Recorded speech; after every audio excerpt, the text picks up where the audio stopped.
बिस्मिल्लाहिर्रहमानिर्रहीम। ये वीडियो उन तमाम तलबा के लिए है जो इस साल मेडिकल यूनिवर्सिटीज़ के एडमिशन के लिए अप्लाई करेंगे। और इस वीडियो के अंदर बहुत से अहम नुकात हैं जो कि आगे चलकर मैं आपको बताऊंगा। फ़िलहाल तालीमी इदारे अभी बंद हैं और मेडिकल यूनिवर्सिटीज़ के एडमिशन के हवाले से और एंट्री टेस्ट के हवाले से अभी कोई वाज़ेह सूरत हाल मौजूद नहीं है, मगर तैयारी तो करनी है और इस तैयारी के तरीक़ेकार क्या होगा वो मैं आगे आपको बताता हूँ। तो सबसे पहली चीज़ जो है वो पैटर्न है। पिछले साल का पैटर्न हम देखेंगे कि किस तरीके से पिछले साल एंट्री टेस्ट लिया गया, क्योंकि पिछले साल सेंट्रलाइज्ड पॉलिसी थी। इसके साथ हम डायरेक्शंस देखेंगे कि सिमत का तयन किस तरीके से किया जाए और स्कोर अच्छा कैसे लाया जाए। इसके साथ साथ मेडिकल फ़ील्ड्स क्या हैं और अगर आप कुछ जानना चाहते हैं तो आप कैसे रब्ता करें। तो एक एक करके हम इन चीज़ों को देखते हैं।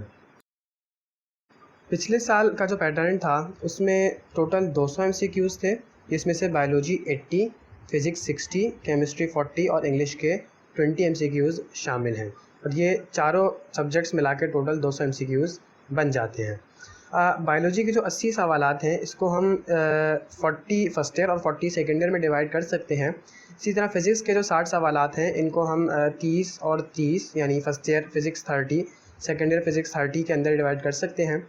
केमिस्ट्री के 40 है तो 20 सवालात फ़र्स्ट ईयर और 20 सवालात सेकेंड ईयर से, और ओवरऑल इंग्लिश के 20 क्वेश्चंस शामिल होते हैं। वाज़ेह रहे कि इससे पहले जो पैटर्न था उसमें टोटल 100 MCQs होते थे और उन 100 MCQs में 30 बायोलॉजी के होते थे, 30 फ़िज़िक्स के होते थे, 30 केमिस्ट्री के होते थे और 10 जो थे वो अंग्रेज़ी के होते थे। मगर पिछले साल सेंट्रलाइज्ड पॉलिसी आई और MCQs का ये पैटर्न चेंज कर दिया गया। इस तरह पैटर्न MCQs का चेंज किया गया, उसी तरह डिफ़िकल्टी लेवल भी बताया गया कि इन MCQs में डिफ़िकल्टी लेवल क्या होगा। तो 15% जो है वो वेरी इजी होंगे, 15% जो है वो इजी होंगे, 40% जो है वो मॉडरेट हैं, 20% जो है वो हार्ड हैं और 10% जो है वो बहुत ज़्यादा हार्ड हैं, यानी बहुत ज़्यादा मुश्किल MCQs शामिल हैं। इस परसेंटेज को अगर हम MCQs में तब्दील करें तो वेरी इजी यानी 15% जो है वो उसका मतलब है कि 30 MCQs। इजी का मतलब यही है 15%, 30 MCQs। मॉडरेट 40% तो इसका मतलब है 80 MCQs। हार्ड 20% तो इसका मतलब है 40 MCQs और वेरी हार्ड 10 है तो इसका मतलब 20 MCQs, और ये कुल मिला के 200 MCQs बन जाते हैं। इस बात का हरगिज़ ये मतलब नहीं है कि पेपर के अंदर वेरी इजी की अलग से हेडिंग होगी और उसके अंदर 30 MCQs होंगे, या हार्ड की एक हेडिंग होगी और उसके अंदर 40 MCQs होंगे। इसका मतलब ये है कि पेपर के अंदर डिफ़िकल्टी लेवल जो है वो कुछ इस फ़ीसद के तहत होगा। यहाँ ये बात समझ लेनी चाहिए कि ये डिफ़िकल्टी लेवल जो है वो हर स्टूडेंट के लिहाज से मुख्तलिफ हो सकता है। फ़ॉर एग्ज़ाम्पल अगर हम एक आसान सा MCQs को देख लें कि proteins are made up of amino acids, तो अगर जिसने ये बात पढ़ी हुई है तो उसके लिए तो ये सवाल बहुत आसान होगा, जिसे हम वेरी इजी कह सकते हैं। लेकिन जिस शख्स ने ये बात पढ़ी ही नहीं है तो यही सवाल उसके लिए मॉडरेट भी हो सकता है या हार्ड भी हो सकता है। इसी तरह कोई सवाल बहुत ज़्यादा मुश्किल हो, वेरी हार्ड हो, मगर किसी स्टूडेंट के लिए वो आसान हो यानी इजी हो। लिहाजा ये डिफ़िकल्टी लेवल हर स्टूडेंट के लिए मुख्तलिफ हो सकता है और एक ये रफली सा आइडिया है। इसके साथ टाइम जो है वो 150 मिनट्स है। नो नेगेटिव मार्किंग, टेस्ट जो है वो 50% काउंट होगा और इंटर की परसेंटेज जो है वो भी 50% काउंट होगी। पिछले पैटर्न के अंदर जो टाइम था वो 120 मिनट था और उसमें 100 MCQs करने होते थे। नेगेटिव मार्किंग होती थी, यानी कि अगर आप 4 MCQs गलत करते हैं तो 5 मार्क्स काटे जाते थे। टेस्ट जो था वो पिछले पैटर्न के अंदर भी 50% था और इस पैटर्न में भी 50% टेस्ट काउंट होगा। पुराने पैटर्न में इंटर की परसेंटेज 40% काउंट होती थी, यानी फ़र्स्ट ईयर 20%, सेकेंड ईयर 20% और 10% जो थी वो मैट्रिक थी। लेकिन नए पैटर्न में मैट्रिक की परसेंटेज काउंट नहीं होती। अब 25% जो है वो फ़र्स्ट ईयर काउंट होगी और 25% जो है वो सेकेंड ईयर काउंट होगी। ये वो पैटर्न है जो PMDC की जानिब से पिछले साल जारी किया गया था और इसी पैटर्न के तहत जो है वो टेस्ट भी लिया गया था। डायरेक्शंस ये नुक्ता बहुत ज़्यादा अहमियत का हामिल है क्योंकि सिमत का तयन ही बहुत ज़रूरी है और इस सिमत के तयन में एलिजिबिलिटी क्राइटेरिया, योर चांस और योर स्कोर, ये तीन नुकात जो हैं, ये तीन हेडिंग्स जो हैं वो बहुत ज़्यादा इम्पॉर्टेंट हैं। मेडिकल स्टूडेंट्स की एक बड़ी तादाद एंट्री टेस्ट देती है और इस एंट्री टेस्ट में बहुत ही कम बच्चे होते हैं जिनका MBBS और BDS में दाखिला हो पाता है। कुछ बच्चे जो होते हैं वो बहुत ज़्यादा मेहनत करते हैं, 12 घंटे 14 घंटे लगातार पढ़ते हैं, मगर उनकी सिमत दुरुस्त नहीं होती। और इसी तरह कुछ स्टूडेंट्स होते हैं जो कम मेहनत करते हैं लेकिन उनकी सिमत दुरुस्त होती है। तो नुक्ता ये है कि सिर्फ़ मेहनत ही ज़रूरी नहीं है बल्कि मेहनत सही सिमत के अंदर बहुत ज़रूरी है, क्योंकि अगर आपकी सिमत दुरुस्त नहीं होगी तो आपकी मेहनत किसी काम नहीं आएगी। और इस सिमत का तयन हर स्टूडेंट ख़ुद कर सकता है, जिसका तरीक़ाकार मैं आपको आगे बता देता हूँ। तो पहली चीज़ है एलिजिबिलिटी क्राइटेरिया कि कौन से स्टूडेंट्स एलिजिबल हैं और कौन से स्टूडेंट्स एलिजिबल नहीं हैं। वो स्टूडेंट्स जिनकी परसेंटेज, इंटर की परसेंटेज, ओवरऑल परसेंटेज 70 से ज़्यादा है, 70% से ज़्यादा है, वो एलिजिबल हैं MBBS और BDS में एडमिशन्स के लिए, और बहुत पब्लिक एंड प्राइवेट सेक्टर। और जिनकी 70% से कम है वो एलिजिबल नहीं होंगे MBBS और BDS के दाखिलों के लिए। इसी तरह जो टेस्ट की परसेंटेज है वो 60% है, यानी कि आपके 120 मार्क्स होने चाहिए कम से कम 200 में से। अगर आपके 120 मार्क्स से कम आते हैं टेस्ट में तो आप एलिजिबल नहीं होंगे, चाहे आपकी इंटर की परसेंटेज 70 से ऊपर क्यों ना हो। और तीसरी बहुत अहम चीज़ वो है डोमिसाइल, जो कि स्टूडेंट का कराची का होना ज़रूरी है। बहुत से बच्चे ऐसे होते हैं जिनकी इंटर की परसेंटेज अच्छी होती है, टेस्ट स्कोर अच्छा होता है, लेकिन उनका डोमिसाइल कराची का नहीं होता, पंजाब का होता है या किसी और जगह का होता है। तो उनकी सारी मेहनत बेकार हो जाती है, ज़ाया हो जाती है, क्योंकि कराची का डोमिसाइल होना ज़रूरी है according to the rules of PMDC। तो अगर आप PMDC के इन रूल्स, इन क्राइटेरिया पर पूरा उतरते हैं तो आप MBBS और BDS के लिए तैयारी करें। लेकिन अगर आप इस क्राइटेरिया के ऊपर नहीं उतरते तो आपको चाहिए कि आप किसी और फील्ड को देखें, क्योंकि फिर MBBS और BDS के लिए तैयारी करना फ़ायदेमंद नहीं होगा। एक और बात कि ये क्राइटेरिया पिछले साल आफ्टर द टेस्ट कुछ तब्दील हो गया था, लेकिन इस साल के लिए आप अपने आप को सेफ़ साइड पे रखने के लिए इसी क्राइटेरिया को फॉलो करें, क्योंकि ज़रूरी नहीं है कि जो टेस्ट के बाद वाला क्राइटेरिया है उसको इस साल फॉलो किया जाए, क्योंकि PMDC की गाइडलाइंस यही हैं, PMDC ने यही क्राइटेरिया बताया है, तो आप इसी क्राइटेरिया को फॉलो करें। दूसरी बहुत अहम चीज़ वो है चांस, कि आपका चांस कितना है कि आपका डिज़ायर्ड फील्ड के अंदर एडमिशन हो जाए। MBBS चूँकि हर स्टूडेंट का ख्वाब होता है कि वो MBBS में उसका दाखिला हो जाए, लिहाजा मैंने यहाँ पर MBBS ही की एग्जाम्पल आपके सामने रखी है, और इस एग्जाम्पल से मैं आपको समझाता हूँ कि आपका चांस क्या, हर स्टूडेंट का चांस कितना है जो कि एंट्री टेस्ट दे रहा है। तो अगर DMC की बात की जाए तो DMC में मेरिट की सीट्स 241 है, SMC में 232 हैं, KMDC में 212 हैं और लियारी में कराची डिस्ट्रिक्ट की 20 सीट्स हैं। तो ये कुल मिला के तकरीबन कोई 700 सीट्स बन जाती हैं। और हर साल जो एंट्री टेस्ट है वो तकरीबन अगर एक एवरेज लगा लें तो 10,000 बच्चे जो हैं वो एंट्री टेस्ट दे रहे होते हैं, और मेरिट की सीट्स महज कितनी हैं? 700। तो अगर आप मेरिट की सीट का ख्वाब देख रहे हैं MBBS के लिए, तो हर स्टूडेंट का चांस जो है वो 10% से भी कम है, यानी कि हर 100 में से 10 से कम लोगों का एडमिशन मेरिट पे MBBS में हो सकता है। This is your chance.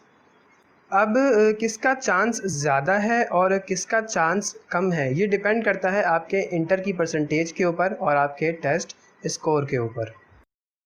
तो बात कर लेते हैं स्कोर की, और इसको एक एग्जांपल से समझते हैं कि एक मेडिकल स्टूडेंट है जिसकी फ़र्स्ट ईयर की परसेंटेज 85% है। चूँकि इस साल सेकेंड ईयर में हर किसी को प्रमोट कर दिया गया है, तो सेकेंड ईयर की परसेंटेज भी 85 ही है। अगर सेकेंड ईयर में कुछ परसेंटेज एक्स्ट्रा मिलती हैं तो उसका कोई एक्स्ट्रा फ़ायदा नहीं होगा, क्योंकि वो हर स्टूडेंट को मिलेगी, लिहाजा ओवरऑल इफ़ेक्ट उसका कोई नहीं मिलेगा। तो फर्स्ट ईयर में 85% है, सेकेंड ईयर में भी 85% है। तो चूँकि 50% जो है वो आपकी इंटर की परसेंटेज काउंट होगी, तो इस 50% को अगर हम देखें, यानी 25% फर्स्ट ईयर, 25% सेकेंड ईयर, तो 25% फर्स्ट ईयर की बात करें तो 21.25 25 में से फर्स्ट ईयर, और सेकेंड ईयर में भी जो आपका स्कोर बनेगा वो कितना बनेगा 25 में से सेकेंड ईयर में 21.25, और ओवरऑल जो आपका 50 में से स्कोर बनेगा वो बनेगा 42.5। ये उस स्टूडेंट के लिए है जिसकी परसेंटेज फर्स्ट ईयर में कितनी है 85% है, ओवरऑल 85%, यानी 50% आप तय कर चुके हैं, जिसमें से आपका स्कोर 42.5 है। आप आधा रास्ता तय कर चुके हैं और आधा रास्ता आपका अभी बाकी है। आधा रास्ता जो आपका बाकी है वो है NTS का टेस्ट, और इसको हम समझते हैं क्लोजिंग परसेंटेज से पिछले साल की। 87% जो है वो MBBS की क्लोजिंग परसेंटेज है तकरीबन डाउ में, यानी डाउ के मेरिट जो है वो 87 पर क्लोज़ हो गया था पिछले साल। तो इसी की निस्बत से हम देखते हैं कि एक स्टूडेंट जिसकी 85% है उसको कितना स्कोर करना चाहिए कि उसका डाउ के अंदर MBBS में एडमिशन हो जाए। तो इसको हम इस तरह निकालते हैं कि जो 87% है, जो क्लोजिंग परसेंटेज है पिछले साल की, उसको हम माइनस करते हैं 42.5 जो आपका इंटर का स्कोर है, तो आपका टेस्ट स्कोर निकल के आ जाएगा कि आपने इतना टेस्ट स्कोर करना है। यानी 50% जो एंट्री टेस्ट है उसमें से 44.5 जो है वो आपने स्कोर करना होगा, और 44.5 इस टेस्ट स्कोर का मतलब ये है कि आपने 178 MCQs जो है वो टेस्ट में ठीक करने होंगे। तो कम से कम आपका एग्रीगेट जो है वो 87% बनेगा और आपका MBBS में दाखिला हो सकेगा। तो जो इंटर का स्कोर है वो है 42.5, जो NTS का स्कोर करना है वो है 44.5 according to the last closing percentage. तो आपका एग्रीगेट जो है इसको मिलाकर वो कितना बनेगा 87%, और ये एक कम से कम एग्रीगेट है, यानी कि इस पर आपका MBBS में एडमिशन हो सकता है। तो अब आप इसको कैसे अप्लाई कर सकते हैं, वो इस तरह के आप अपनी इंटर की परसेंटेज का एक 50% निकालें जो कि आपका आ चुका है, और उसको ऐड करें जो पिछले साल की क्लोजिंग परसेंटेज है, और उसके हिसाब से देखें कि आपने NTS के अंदर अब कितना स्कोर करना है, क्योंकि जो आपकी इंटर का स्कोर है वो तो आप कर चुके हैं, लेकिन NTS का स्कोर आपने कितना करना है MBBS में एडमिशन के लिए वो आप according to the last percentage closing percentage check कर सकते हैं। ये ज़रूरी नहीं है कि पिछले साल अगर 87 पे MBBS डाउ क्लोज़ हुआ था तो इस साल भी 87 पर ही क्लोज़ होगा। तो ये चीज़ आपको एक आइडिया दे देगा कि आपने कम से कम जो NTS का स्कोर है वो आपने कितना करना है, ताकि आप फिर उसी हिसाब से आप NTS के लिए तैयारी करें। लिहाजा सिम्त के तयन में 3 चीज़ें हमने देखी। पहली चीज़ एलिजिबिलिटी क्राइटेरिया, यानी कि आप अहल हैं या नहीं हैं। आपका चांस, जो कि हर स्टूडेंट का चांस MBBS मेरिट पर एडमिशन के लिए 10% से भी कम है, और ये डिपेंड करेगा कि आपकी इंटर की परसेंटेज कितनी है और आपका टेस्ट स्कोर कितना है। इंटर की परसेंटेज तो आपकी आ चुकी है, तो आपका जो स्कोर है वो NTS में कितना होना चाहिए ये मैंने आपको समझा दिया है। यहाँ मैंने आपको MBBS की एग्जांपल दी है, आप इसको BDS या दीगर फील्ड्स के लिए भी देख सकते हैं। जैसे अगर किसी को BDS में एडमिशन लेना है तो वो पिछले साल के क्लोजिंग परसेंटेज को देखते हुए ये निकाल ले कि उसे इस साल NTS में तकरीबन कितना स्कोर करना चाहिए। अभी तक मैंने आपको ये बात समझा दी है कि हर स्टूडेंट अपने लिहाज से ये देख ले कि उसे स्कोर कितना करना है, और ये स्कोर कैसे किया जाए, ये सवाल बहुत इम्पॉर्टेंट है और बहुत से स्टूडेंट्स ये सवाल पूछते हैं। तो सबसे पहली और इम्पॉर्टेंट चीज़ अच्छे स्कोर के लिए वो है बुक रीड, और यहाँ बुक रीड 3 दफ़ा लिखा गया है। इस बुक रीड को 3 दफ़ा लिखने का मकसद ये है कि कम से कम बुक जो है वो 3 दफ़ा रीड की जाए, और 3 दफ़ा बुक रीड जो करनी है वो आपने ऑफ कोर्स इंटर की बुक्स रीड करनी है, जो कि 6 बुक्स हैं, physics, chemistry, biology first year second year की।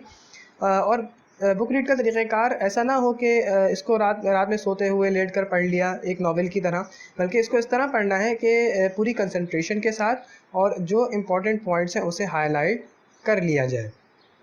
दूसरी चीज़ पास्ट पेपर्स हैं। पास्ट पेपर्स बहुत ज़्यादा इम्पॉर्टेंट हैं और हर स्टूडेंट को चाहिए कि वो इन पास्ट पेपर्स को सॉल्व करे। पास्ट पेपर्स इस लिहाज से इम्पॉर्टेंट हैं क्योंकि अक्सर क्वेश्चंस रिपीट हो जाते हैं। जैसा कि मुझे याद है 2015 के अंदर हमारे 3 से 4 सवाल जो थे वो रिपीट हो गए थे। तो रिपीटिशन के लिए पास्ट पेपर्स इंपॉर्टेंट हैं। दूसरी एक और चीज़ के पास्ट पेपर्स के ज़रिए से आपको पैटर्न समझ में आ जाएगा कि सवालात किस तरीके से पूछे जा रहे हैं। ख़ुसूसी तौर पे 2019 का पेपर क्योंकि वो नए पैटर्न के मुताबिक है, तो आप इस नए पैटर्न के मुताबिक 2019 का जो पेपर है उसको लाजमी देखें, ताकि आप जब बुक रीड करें तो आपको समझ में आए कि क्वेश्चंस किस तरीके से और कैसे पूछे जा रहे हैं।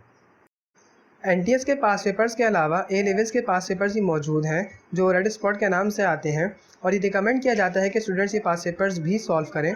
लेकिन ये पास पेपर्स पुराने पैटर्न के लिहाज से बहुत इंपॉर्टेंट थे, और मुझे याद है कि 2015 में जब हमारा पेपर था तो बहुत सारे सवालात जो थे वो ए लेवल्स के पास पेपर से लिए गए थे। लेकिन चूँकि नया पैटर्न मुख्तलिफ है, 200 MCQs करने होते हैं 150 मिनट में, तो और चूँकि ए लेवल्स के जो पास पेपर्स हैं ये कॉन्सेप्चुअल क्वेश्चंस होते हैं, लिहाजा टाइम मुख्तसर है, तो ये क्वेश्चंस अब इतने नहीं पूछे जाते। अगर फिर भी अगर कोई एक्स्ट्रा ऑर्डनरी तैयारी करना चाहता है तो वो बायोलॉजी के रेड स्पॉट के पेपर्स सॉल्व कर सकता है। लेकिन अगेन अगर आप अच्छे से बुक रीड कर लें और एनटीएस के पास पेपर्स को सॉल्व कर लें तो they are enough for good score.